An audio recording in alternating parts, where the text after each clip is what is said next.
वो इमोशन सिर्फ ये नहीं है कि जेमिमा ने इंडिया को जिता दिया, वो इमोशंस ये भी नहीं है कि आप उनको कुछ दिन पहले तक क्या कह रही थी, वो इमोशंस ये भी नहीं है, मैं जो समझ रहा हूँ कि वो अब इंडिया में उस इंडियन वुमेन्स टीम में उसको सम्मान मिलेगा, देश के लोग उसको सम्मान अधिक देंगे। वो इमोशंस इसलिए अधिक हैं, आंसू जो आए वो इसलिए आए क्योंकि उसके हायर इमोशंस ये हैं कि उसने अपने पिता के सम्मान को वापस बचा लिया। उसका जो इमोशंस है वो ये है कि मैंने अपने बाप को उसकी वो इज्जत वापस दिला दी जिसको लेकर के उनको बेइज्जत किया जा रहा था, उनको ट्रोल किया जा रहा था। तो मैंने जो कुछ किया वो अपने पिता, मेरे पिता जो है वो आज मुझ पे, मैंने अपने पिता को अपना उनका सम्मान वापस लौटाने में मदद की। तो वो जो गले लग करके दोनों बाप और बेटी रोए, वो ठीक ऐसे था जैसे 1 साल की या 2 साल की बच्ची वो बाप से चिपट जाती है। मैं इरम आपको बता दूं, ये आपने, हम लोग क्रिकेट की चर्चा करते हुए बाप और बेटी के इमोशंस पे आ गए। मैं ये कहता हूँ, मेरा ये मानना है कि दुनिया का सबसे खुशकिस्मत इंसान वो है जिसको ऊपर वाले ने बेटी दी है। और बेटी को लेकर के मेरा ये अंडरस्टैंडिंग है कि जब मैं कोई ऐसा तस्वीर देख लेता हूँ जिसमें स्कूटी बेटी चला रही हो और पिता को पीछे बिठाया हो, तो वो पूरे दिन में खुश रहता हूँ। उस दिन पूरे दिन में खुश रहता हूँ। जिस दिन कार बेटी चला रही हो और पिता को बराबर में बिठा लिया हो, उस दिन पूरा दिन मुझे अच्छे फीलिंग्स आते हैं। और एक धार्मिक मान्यता भी है कि ईश्वर जिससे खुश होता है सिर्फ उसी को बेटी देता है। तो जिनके बेटियां नहीं हैं, मेरा ये ईश्वर से प्रार्थना है कि उनके भी बेटी हो। बेटी हमेशा एक पिता के प्रति बहुत ज़्यादा संवेदनशील होती है। तो जो रिलेशनशिप है इवान रोड्रिग्स की, पिता की, और जेमिमा की, जेमिमा जेसिका रोड्रिग्स जो इंडियन क्रिकेट टीम की जीत की वजह बनी है, वो जो रिलेशनशिप है, वो जो बॉन्डिंग है, वो कुदरती है, वो नेचुरल है, वो प्राकृतिक है, वो ईश्वर की बनाई हुई है। वो उसको शब्दों में बयान नहीं किया जा सकता, उसको एक्सप्रेस नहीं किया जा सकता, उन भावनाओं को हम प्रदर्शित नहीं कर सकते। वो ऐसी है जैसे अभी आप इमोशनल हो गई थी। मैंने नोटिस किया आपकी आंख में पानी आ गया। ये बोलते हैं मेरी आंख में पानी आ गया, ये बोलते हैं मेरी आंख में पानी आ गया। तो एक पिता का और एक बेटी का जो रिलेशन होता है, और ऐसी परिस्थिति में जब एक बेटी को ये फील चला जाए कि वो अपने पिता का सम्मान बचा रही है, ऐसी परिस्थिति में कि जब बेटी को ये मौका मिले कि वो अपने बाप का सम्मान लौटा रही है, तो वो जो इमोशंस हैं उन दोनों के, वो इमोशंस थे जिसमें पिता और बेटी दोनों गले मिल करके एक दूसरे से चिपक करके पूरी तरह रोने लगे। अद्भुत नज़ारा था ये इंसानियत का, मानवता का, पिता का और बेटी की रिलेशनशिप का कमाल का सीन था ये, अद्भुत। नमस्कार, आपका बहुत स्वागत है। मैं इरम शेख और आप देख रहे हैं इनकलाब हिंदी। आज एक्सप्लेनर के इस एपिसोड में हम बात करेंगे किस तरीके से भारत की महिला क्रिकेट टीम ने इतिहास रच दिया है। उन्होंने सेमीफाइनल में 7 बार के वर्ल्ड चैंपियन ऑस्ट्रेलिया को हराकर इतिहास बना दिया। और इस मैच की हीरो रही जेमिना रॉड्रिग्स, जिन्होंने 127 रन की शानदार पारी खेलकर भारत को फाइनल में पहुंचाया। लेकिन अगर उनकी पर्सनल लाइफ की बात करें तो उतनी ही तबाह है। जेमिना रॉड्रिग्स पिछले 4 महीने से डिप्रेशन और एंजाइटी की शिकार है। तरह तरह के आए दिन उन्हें ट्रोलिंग्स की जाती हैं उनके रिलीजन को लेकर। उनके फादर इवान रॉड्रिग्स पर कन्वर्जन के एलिगेशंस तक लग चुके हैं, जिसकी वजह से मुंबई के एक क्रिकेट क्लब से भी वो बैन रही। अब अगर आपको याद हो तो 2023 का world cup semifinal, Mohammad Shami ने 7 विकेट लेकर ऐसी ही हिस्ट्री बनाकर भारत को फाइनल में पहुंचाया था। आज हम इन दोनों की कंपैरिजन इसलिए कर रहे हैं क्योंकि इनमें बहुत सारी सिमिलैरिटीज है। दोनों ने वर्ल्ड कप में बहुत बढ़िया परफॉर्म किया, उसके बाद भी लोगों से आए दिन अपने रिलीजन और पर्सनल लाइफ को लेकर ट्रोल होते रहते हैं। इसी पर हमारे साथ खास बातचीत के लिए इनकलाब हिंदी के मैनेजिंग एडिटर आस मोहम्मद कैफ मौजूद हैं। सर, आपका बहुत स्वागत है। बहुत धन्यवाद इरम, कैसी हैं आप? जी सर, मैं ठीक हूँ सर। पहली बात तो आपको बहुत बहुत शुभकामनाएं, इंडिया जीत गया। आप क्रिकेट के बहुत बड़े फैन हैं। जेमिना रॉड्रिग्स ने शानदार पारी खेली है, इस पे आप क्या बोलेंगे? बहुत धन्यवाद आपका। और निस्संदेह ये तो खुशी का तो मौका है ही, और क्रिकेट से जुड़ाव होने के चलते भी, चूँकि हमारा राष्ट्रीय खेल तो नहीं है क्रिकेट, क्योंकि हॉकी जो है वो एक समय 30 से 40 सालों तक पूरी दुनिया की हॉकी पर भारत की हॉकी का रुतबा रहा है। तो राष्ट्रीय खेल तो नहीं है क्रिकेट, लेकिन फॉर्चुनेट कहें या कुछ भी कहें, जिस दौर में हम पैदा हुए यानी हम 90 के दशक के किड हैं। आप तो जेन जी होंगी। जी, बिल्कुल। तो हम 90 के दशक के किड हैं, तो उस समय जो 90 के दशक वाले किड थे, उनके माइंड में क्रिकेट चलता था। हम पूरा दिन क्रिकेट खेलते थे और हम इतना क्रिकेट खेलते थे कि बस खाना खाने के लिए घर आते थे। और रमज़ान के महीने में भी अगर हमारा रोज़ा होता था, तो क्रिकेट खेलते-खेलते जब इफ्तार का वक़्त हो गया, तो वहीं मैदान में पानी पी के इफ्तार कर लिया या वहीं केले मँगवा लिए, लेकिन क्रिकेट नहीं छोड़ा। कई बार तो अंधेरे में भी खेला, कई बार बारिश में भी खेला। तो इसलिए क्रिकेट से बहुत जज़्बात जुड़े हुए हैं। तो जब कल अनफॉर्चुनेट मैं ये मैच देख नहीं पाया, लेकिन रात में किसी समय जब ट्विटर स्टॉर्म आया और सोशल मीडिया पे एकदम हंगामा मचा। जेमिमा ने ये कर दिया और इंडियन क्रिकेट वुमेन्स टीम ने ऑस्ट्रेलिया को क्रिकेट के इतिहास में सबसे नॉकआउट्स में, आईसीसी टूर्नामेंट्स में और वर्ल्ड कप में सबसे बड़ा रन चेज़ करते हुए ऑस्ट्रेलिया को हरा दिया। ऑस्ट्रेलिया को हरा दिया। आपने कहा 7 बार के वर्ल्ड चैंपियन, मतलब श्रीलंका को हरा दे, पाकिस्तान को हरा दे, बांग्लादेश को हरा दे, इवन इंग्लैंड को हरा दे। उतना मज़ा नहीं आता, जब ऑस्ट्रेलिया का नाम जुड़ता है तो ज़्यादा मज़ा आता है। तो ऑस्ट्रेलिया को हरा दिया और टीम की मतलब रिज़ल्ट जानने से पहले वो रील चल रही थी, आजकल इंस्टा पर रील वगैरह चलती हैं, तो रिज़ल्ट तब तक नहीं मैंने देख पाया था। लेकिन तब ये देखा कि भारत की जो वुमेन्स क्रिकेट टीम है, उनकी जो कैप्टन है, उनको मैं बहुत अच्छे से पहचानता हूँ, पसंद करता हूँ, हरमनप्रीत कौर। तो वो तनाव में थी और बार-बार वो फिर वो दौड़ी उसी रील में, टीम दौड़ी, तो वो भी दौड़ी, सब दौड़े, तो मैं समझ गया कि जीत गए हम। तब तक ये नहीं पता था कि कितना स्कोर बनाया, कि तभी खुश हो गया बहुत। और जब ये पता चला कि ये जीत जेमिमा ने और हरमनप्रीत कौर ने दिलाई, तो और ज़्यादा खुशी हुई। अब वो क्यों खुशी हुई, वो आगे की बातचीत में जानने की कोशिश करेंगे। लेकिन ये है कि हाँ, थैंक यू आपका, खुश तो बहुत हैं इस चीज़ से हम। जी। पर मेरा अगला सवाल, पूरी दुनिया में जेमिना की परफॉर्मेंस को लेकर चर्चा हो रही है, तारीफ हो हुँ। रही है। मैच के बाद जिस तरीके से वो दौड़कर अपने पिता के पास गईं और बहुत ही इमोशनल और भावुक हुईं, वो फीलिंग्स, वो इमोशंस को आप किस तरीके से देखते हैं? अगर आप उसको बता पाएँ उस इमोशंस को। देखिए, मैं आपको ये बता दूँ कि अ, जेमिमा का पूरा नाम है जेमिमा जेसिका रोड्रिग्स और उनके पिता का नाम है इवान रोड्रिग्स और ये भांडप एक जगह है, बांद्रा में बाद में रहने लगे, तो ये वहाँ रहते हैं मुंबई में और जेमिमा की जो पढ़ाई है वो रिजवी कॉलेज से हुई है। तो पिछले कुछ समय पहले एक घटनाक्रम हुआ वहाँ। इनके जो पिता हैं इवान, ये जेमिमा के कोच भी हैं।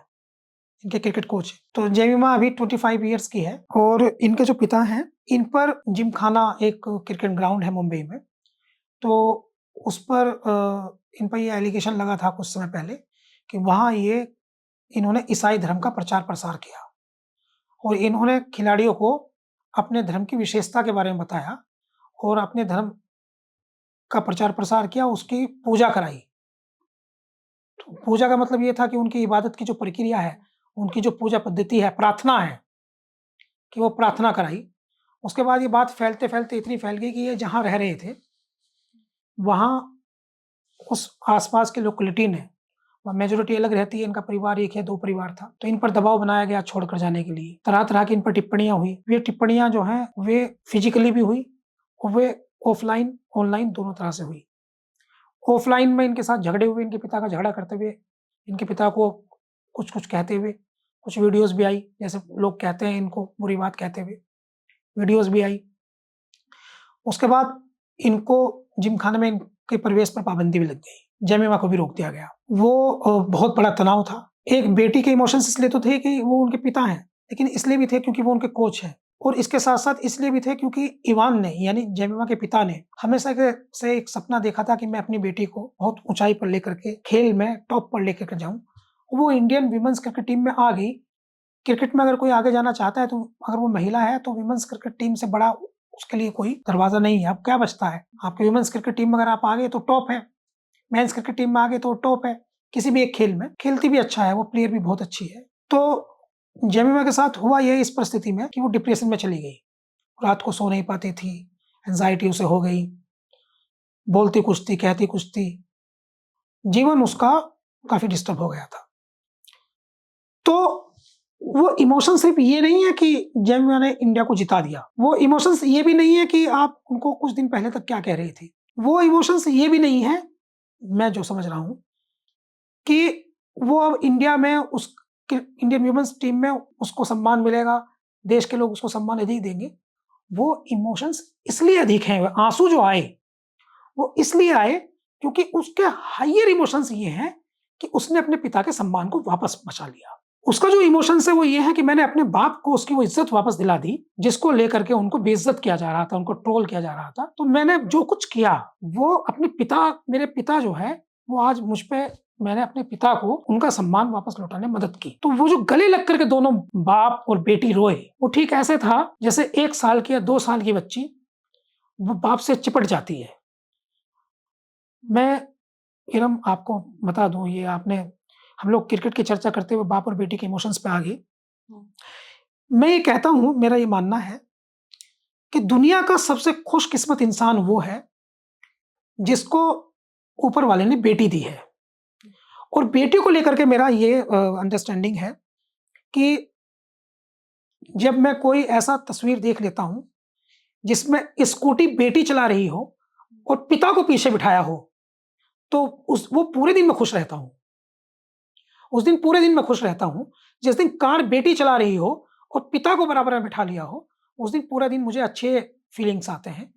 और एक धार्मिक मान्यता भी है कि ईश्वर जिससे खुश होता है सिर्फ उसी को बेटी देता है। तो जिनके बेटियां नहीं हैं, मेरा ये ईश्वर से प्रार्थना है कि उनके भी बेटी हों। बेटी हमेशा एक पिता के प्रति बहुत ज्यादा संवेदनशील होती है। तो जो रिलेशनशिप है इवान रोड्रिग्स की, पिता की, और जेमिमा की, जेमिमा जेसिका रोड्रिग्स जो इंडियन क्रिकेट टीम की जीत की वजह बनी है, वो जो रिलेशनशिप है, वो जो बॉन्डिंग है, वो कुदरती है, वो नेचुरल है, वो प्राकृतिक है, वो ईश्वर की बनाई हुई है। वो उसको शब्दों में बयान नहीं किया जा सकता, उसको एक्सप्रेस नहीं किया जा सकता, उन भावनाओं को हम प्रदर्शित नहीं कर सकते। वो ऐसी है जैसे भी आप इमोशनल हो गई थी। मैंने नोटिस किया आपकी आंख में पानी आ गया। ये बोलते हैं मेरी आंख में पानी आ गया, ये बोलते हैं मेरी आंख में पानी आ गया। तो एक पिता का और एक बेटी का जो रिलेशन होता है, और ऐसी परिस्थिति में जब एक बेटी को ये फील चला जाए कि वो अपने पिता का सम्मान बचा रही है, ऐसी परिस्थिति में कि जब बेटी को ये मौका मिला कि वो अपने बाप का सम्मान लौटा रही है, तो वो जो इमोशंस है उन दोनों के, वो इमोशंस थे जिसमें पिता और बेटी दोनों गले मिल करके एक दूसरे से चिपक करके पूरी तरह रोने लगे। अद्भुत नजारा था ये इंसानियत का, मानवता का, पिता का और बेटी की रिलेशनशिप का कमाल का सीन था ये, अद्भुत। माफ करो तो आपके आंसू आ गए, इमोशनल हो रही हूं। पानी आप ले लीजिए, आपके नहीं, कंटिन्यू आंसू आ गए इरम। हाँ। हाँ तो मेरे भी गए, लेकिन जब पानी पी लेते हैं। चलिए पी लेती हूँ। तो एक्चुअली आपके भी मन में जो है आपके पापा आ गए। जी बिल्कुल। ठीक है सर, आगे बढ़ाते हैं एपिसोड को। तो सर अगला सवाल मेरा, मोहम्मद शामी और जेमिमा रॉड्रिग्स में बहुत सारी सिमिलैरिटीज हैं, चाहे जिस तरीके से उनका परफॉर्मेंस रहा है इतना शानदार सेमीफाइनल में, और जिस तरीके से उनकी रिलीजन को लेकर लोगों ने, एक समुदाय ने उनको टारगेट बनाया है अपना। उनकी पर्सनल, चाहे शामी की पर्सनल लाइफ हो, उनकी वाइफ का मैटर, या जेमिमा रॉड्रिग्स की जो खुद डिप्रेशन और एंजाइटी से जूझ रही हैं, इन दोनों की सिमिलैरिटीज पर आप क्या कहेंगे? देखिए इरम, मैं बिल्कुल इस मेंटेलिटी का नहीं हूं कि मैं कुछ अच्छा कोई करे और मैं उसकी तारीफ ना करूं। निसंदेह आप अच्छे सवाल पूछती हैं, और निसंदेह आप बहुत डेवलपिंग, आपका जो है वो स्किल्स हो चुकी हैं। बेहद अच्छा सवाल आपने पूछा, और ये कंपैरिजन भी बहुत बिग है।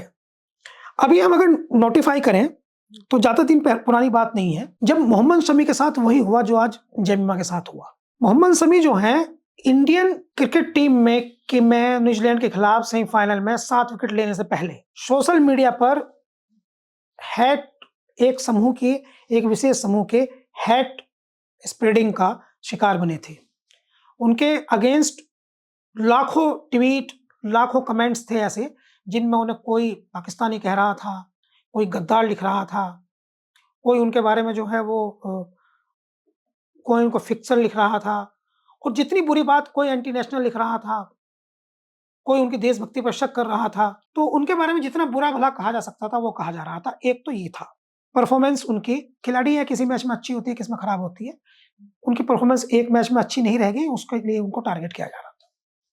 हालाँकि उसमें दूसरे जिस मैच की बातचीत थी, उसमें दूसरे खिलाड़ी भी थे टीम में, उनकी भी परफ़ॉर्मेंस खराब ही थी, लेकिन टारगेट वो अकेले थे। टारगेट वो अकेले थे, और भी खिलाड़ी थे टीम में, और भी गेंदबाज थे, उन्होंने भी कोई कद्दू में तीर नहीं मारे थे। मोहम्मद शमी से खराब ही खेले थे वो, लेकिन टारगेटेड शमी ही थे। तो एक तो ये चीज़ हो गई। दूसरी बात ये हो गई कि पर्सनल लाइफ जेमिमा की बहुत डिस्टर्ब रही। पर्सनल लाइफ मोहम्मद शमी की बहुत डिस्टर्ब रही। शमी ने क्या किया कि शमी ने एक लड़की से शादी की थी। जिस लड़की से उन्होंने शादी की थी वो पहले से शादीशुदा थी। शमी ने ईमानदारी से रिलेशनशिप में आगे शादी कर ली, उससे उनको बेटी हुई। बेटी के इमोशंस यहाँ भी आ गए हैं। शमी तड़पता रहता था, रोता था शमी।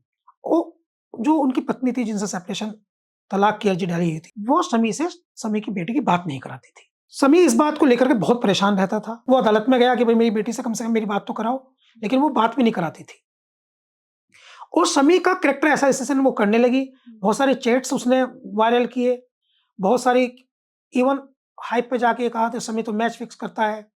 शमी को कहा कि इसका तो कैरेक्टर बहुत खराब है। जो बुरी चीजें उसको कह सकते थे परिवार को, कभी उसकी मदर को बुरा भला कहा, तो कभी उसके भाइयों को कहा, परिवार तोड़ने की बात की, प्रॉपर्टी अपने नाम कराने की बात की, जैसे शमी के परिवार के लोग बताते हैं, शमी बताते हैं। कुल मिलाकर के शमी पर्सनल लाइफ में बेइंतहा डिस्टर्ब थे। ये भी हो रहा था, ये जो सोशल मीडिया पे चल रहा है। तो ऐसे टाइम पे शमी डिप्रेशन में थे। और शमी ने अपने एक इंटरव्यू में कहा, उनके एक फ्रेंड है, उनके माध्यम से भी ये बात बाहर आई कि शमी कमरे में खुद को बंद कर लेते थे और परिवार के लोगों की हिम्मत नहीं होती थी। मैं इरम आपको क्या बता रहा हूं, परिवार के लोगों की हिम्मत नहीं होती थी कि वो दरवाजा खटखटा करके शमी को बाहर बुला ले। घंटों कमरे में बंद करते थे। और शमी ने ये कहा कि वो सुसाइड तक कर सकते थे। ये कहा शमी ने कि अगर मेरे मजहब में, चूंकि वो जिस रिलीजन को फॉलो करते हैं, इस्लाम, उसमें सुसाइड करना सख्त मना है, हराम है, सुसाइड नहीं कर सकते उसमें। तो कि मेरे रिलीजन में खुदकुशी हराम है, नहीं तो मैं सुसाइड कर लेता। इतना डिप्रेशन था उस व्यक्ति को। इसने इतने डिप्रेशन में क्या किया उसने, टीम का नंबर 1 बॉलर होने के बावजूद, टीम दुनिया का नंबर 1 सीम बॉलर होने के बावजूद उसको बाहर बिठा दिया। ये डिप्रेशन, इससे बुरा कुछ नहीं हो सकता इरम, कि आप बेइंतहा काबिल जर्नलिस्ट हो और आपसे कम काबिल, आपसे कम योग्यता वाले को आपसे ज्यादा सम्मान मिले, आपसे आगे बढ़ाया जाए, आपसे ज्यादा मौका मिले, आप अंदर ही अंदर डिप्रेस्ड हो जाओगे। तो आप देखिए उसके जीवन में उसकी पत्नी ने उसको डिप्रेस कर दिया। ट्रोलर्स जो कुछ नहीं जानते उसके रिलीजन को लेकर के उसको उल्टा सीधा लिख रहे हैं। और टीम क्या कर रही है, टीम ये कर रही है कि उससे कम काबिल खिलाड़ी को मैदान पे खिला रही है और वो बाहर बैठा हुआ। मैं आपको एक खिलाड़ी की साइकोलॉजी बताता हूं। अगर अच्छा खिलाड़ी बेंच पे बैठा है, बेंच कहते हैं जिसे, जो प्लेयर नहीं होता है, बेंच पे बैठा है और उससे खराब खिलाड़ी खेल रहा है, तो जो बेंच पे बैठा हुआ खिलाड़ी है वो हर गेंद पर कुड़ता है, हर गेंद पे उसके अंदर आग लगती है, हर गेंद पर जो फेंकी जा रही है उस पर भी, जो खेली जा रही है उस पर भी, यार ये क्या कर रहा, ये क्या कर रहा। तो वो फीलिंग एक खिलाड़ी की सबसे खराब फीलिंग है। उस समय उसे ऐसा लगता है कि बस मैं किसी तरह, फुटबॉल में भी होता है, हॉकी में भी होता है ये, उसको ऐसा लगता है कि किसी तरह बस मैं मैदान में पहुंच जाऊं, अपने आप को शो करूं। तो वो पूरा आग लगी हुई थी शमी के अंदर। T20 वर्ल्ड कप में जब उसने अफगानिस्तान के खिलाफ उन्होंने हैट्रिक ली थी, तब उन्होंने वो आग दिखाई। उससे पहले वर्ल्ड कप में वो आग दिखाई, मैच में बिठा करके। इस वर्ल्ड कप में भी उनकी आग लगी हुई थी। तो जैसे ही आए तो वो रुक ही नहीं रहे थे ना, कभी 5 विकेट, कभी 4 विकेट, कभी 5 विकेट, कभी 4 विकेट, कभी 7 विकेट। वो अंदर की आग थी ना, वो जितनी आग लगी थी वो सब निकाल दी। वो जो नेगेटिव चीजें थी समय की, वो उसने पॉजिटिव एनर्जी में बदल दी। यही जेमिमा के साथ हुआ। आप कहें जेमिमा को तो लेडी शमी है, मतलब शमी का फीमेल वर्जन है। बस इसमें एक चीज का डिफरेंसेज है, और वो डिफरेंसेज इस बात का है कि जेमिमा की पर्सनल लाइफ जो रून हुई, जो तबाह हुई, उसमें मैरिड लाइफ की बात नहीं है। उसमें जो चीजें हैं उसमें रिलीजन तो है, क्योंकि उनको जो ट्रोल किया गया, उनके बारे में जो बुरा भला कहा गया, लेकिन इसमें एक और चीज पर्सनल है। पर्सनल लाइफ क्या होती है? मान लीजिए मेरी शादी होगी तो मेरी पर्सनल लाइफ है, मेरी शादी ना हो तो मेरे माँ बाप मेरी पर्सनल लाइफ है, तो यही है ना। तो शमी की शादी हो गई थी इसलिए उनकी पर्सनल लाइफ में उनकी पत्नी का इन्वॉल्वमेंट है, लेकिन जैमिमा की शादी नहीं हुई तो उनके जो परिवार के लोग हैं, वो उनकी पर्सनल लाइफ है। तो उनके परिवार के लोग को टारगेट किया गया, उनके पिता को टारगेट किया गया, जैमिमा को टारगेट किया गया। स्थिति तो वही थी, डिप्रेशन में वो भी थी। आपको पता है, जब जैमिमा को कल मैन ऑफ द मैच का अवार्ड दिया गया तो बुरी तरह से रोने लगी वो। तो मैं इमोशनल हो रहा हूँ बताते हुए, बुरी तरह से रोने लगी। उसने बाइबल की लाइंस पढ़ी। उसने बताया कि मैं कैसे तकलीफों में थी, कैसे मैं मानसिक तनाव में थी, कैसे डिप्रेशन में थी। पिता के पास गई, उसने विजुअलाइजेशन किया और कहां से कहां लाया उसको। देखिए आप, ऊपर वाला सिमिलरिटी आपने तुलना बहुत अच्छी की है आपने इरम, ग्रेट। सिमिलरिटी देखिए आप, मोहम्मद शमी को दुनिया भर का तनाव था। जैसे बाइबल की एक लाइन उन्होंने पढ़ी, ऐसे कुरान में भी एक आयत है, वह तो इज्जो मंतशा वह तो जिल्लो मंतशा। इज्जत देने वाला भी वही है, जिल्लत देने वाला भी वही है।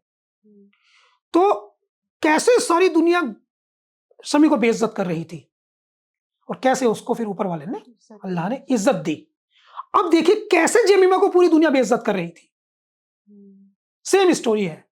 और कैसे उसको इज्जत दी, कितनी इज्जत दी कि दुनिया के क्रिकेट इतिहास की सबसे बड़ी जीत की रचयिता है वो। वर्ल्ड कप में सेमीफाइनल में 127 स्कोर किया उसने, नॉट आउट, अपने कंधों पर जिता करके लेके आई। इसको छोड़ दीजिए, इसको देखिए, इंडिया ने 338 ऑस्ट्रेलिया के खिलाफ चेस किया। ऑस्ट्रेलिया की विमेंस क्रिकेट टीम ऑस्ट्रेलिया की मेंस क्रिकेट टीम से भी तगड़ी है, उससे भी मजबूत है, उनसे भी ज्यादा तगड़ी है, अच्छी है, उससे भी ज्यादा तगड़ी। ऐसी परिस्थिति में शमी ने सेमीफाइनल में 7 विकेट किसी ने नहीं लिए थे इससे पहले, वर्ल्ड कप के सेमीफाइनल में। तो आप देखिए कितनी समानता है कि कैसे परिस्थितियों ने इन दोनों को खराब करने की कोशिश की थी। सुसाइड कर सकते थे, ये किस मरहले पे खड़े थे, डिप्रेशन में थे, एंजाइटी में थे, डिप्रेशन की दवाइयां खा रहे थे, कमरे में बंद कर लेते थे दोनों अपना आप को, लेकिन दोनों को कैसे इज्जत दी उसने, ये समझने की बात है। ये समझने की बात है और ये बहुत अच्छी तुलना आपने की है जी। और इसको अगर हम एज ए स्पोर्ट्स पर्सनैलिटी समझे तो ये इस बात का भी प्रतीक है कि कैसे उन्होंने अपने आसपास के तमाम नेगेटिव एयर्स को, तमाम नेगेटिव वेब वाइब्स को उन्होंने पॉजिटिव में बदला और उनका सारा गुस्सा जो है वो खेल पे निकाल दिया। जैसे वो है ना, ठुकरा के मेरा प्यार मेरा इंतकाम देखेगी, समय के लिए तो ये चल रहा था।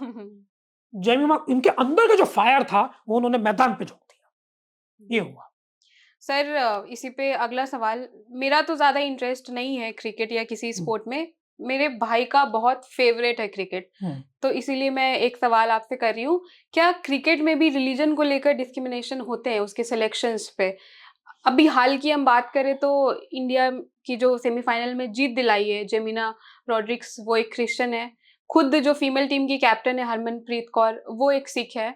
और मेंस क्रिकेट टीम की जो अभी कैप्टन है शुभमन गिल, वो भी सिख है। तो इस पर आप क्या कहेंगे? देखिए ये अभी पिछले कुछ दिनों से ये इस तरह के सवाल हैं। हालांकि टीम तो बहुत सारी होती हैं, जैसे हॉकी की भी टीम भी है इंडिया में, फुटबॉल की भी टीम है, लेकिन आपने ये बात कह दी तो मैं आपको बता दूं, इंडिया के पास में एक बहुत शानदार कोच है, उसने भी जिताया इंडिया को। ये आपने अच्छा सब्जेक्ट बहुत ले लिया। अभी इंडिया की फुटबॉल टीम ने एक बहुत बड़ी जीत हासिल की है और इंडिया के जो फुटबॉल के कोच हैं वो हैं खालिद समीर, वो मुस्लिम है। तो ये तो कई अर्थों में तो ये सवाल का जवाब है। इसलिए जवाब है कि भाई सिख इंडियन क्रिकेट टीम का कैप्टन है और मुसलमान जो है वो भारत की फुटबॉल टीम का कोच है और क्रिश्चियन जो है वो जिता रही है। तो धर्म के तौर पर खेल में कोई भेदभाव जो है वो मैटर नहीं करता है, वहाँ तो परफॉर्मेंस मैटर करती है। लेकिन टीम का जो चयन है, पिछले कुछ समय से ये बात हो रही है, पहले नहीं होती थी। जैसे अजहरुद्दीन कैप्टन बने थे तो उस समय कई खिलाड़ी जो सीनियर थे उनको खराब लगा था। कुछ इसमें पॉलिटिक्स तो हो सकती है, लेकिन वो पॉलिटिक्स रिलीजन से रिलेटेड मैं नहीं समझ सकता। वो जो पॉलिटिक्स है वो रिलीजन की नहीं होती। जैसे आप समझिए, एक पक्ष ये कहेगा कि गौतम गंभीर जो है वो भारतीय जनता पार्टी के सांसद रहे और वो इंडियन क्रिकेट टीम के इस समय मेंस क्रिकेट टीम के कोच हैं। भारतीय क्रिकेट वो भाजपा के लोगों को चुनना चाहते हैं। एक पक्ष वो सरफराज खान को जानबूझ के नहीं चुन रहे, वो मोहम्मद शमी को जानबूझ के नहीं चुन रहे। वो मोहम्मद शमी और सरफराज खान को इसलिए नहीं चुन रहे क्योंकि वे दोनों मुसलमान हैं। एक पक्ष कहेगा, अब इसको मैं पलटता हूँ कहानी को, विराट कोहली और रोहित शर्मा को क्यों नहीं चुन रहे? विराट कोहली और रोहित शर्मा के रास्ते में क्यों कांटे बो रहे हैं? क्या विराट कोहली और रोहित शर्मा ही मुसलमान है? नहीं है। अब मैं इसको, ये दूसरी कहानी है। गौतम गंभीर का देश भर में सबसे नजदीकी व्यक्ति कौन है? इरफान पठान। इरफान पठान जो है वो गौतम गंभीर का बेस्ट फ्रेंड है। इरफान पठान को विराट कोहली और रोहित शर्मा की आलोचना करने के कारण ऑस्ट्रेलिया में, चूंकि रोहित शर्मा और विराट कोहली एक ही तरह के शॉट्स खेलते हुए आउट हो रहे थे, तो इरफान पठान ने कमेंट्री के दौरान ये कह दिया कि विराट कोहली बहुत बड़े खिलाड़ी हैं, लेकिन उनको इस बात पर वर्क करना चाहिए कि वो बाहर जाती हुई गेंद पर बार-बार बल्ला क्यों लगा रहे हैं? ये क्रिकेट है। जब उनको पता है कि वो इस पे आउट हो रहे हैं, ये गेंद उनको आउट कर रही है, तो ना लगाएं बल्ला, छोड़ दें गेंद को, लेफ्ट कर दें।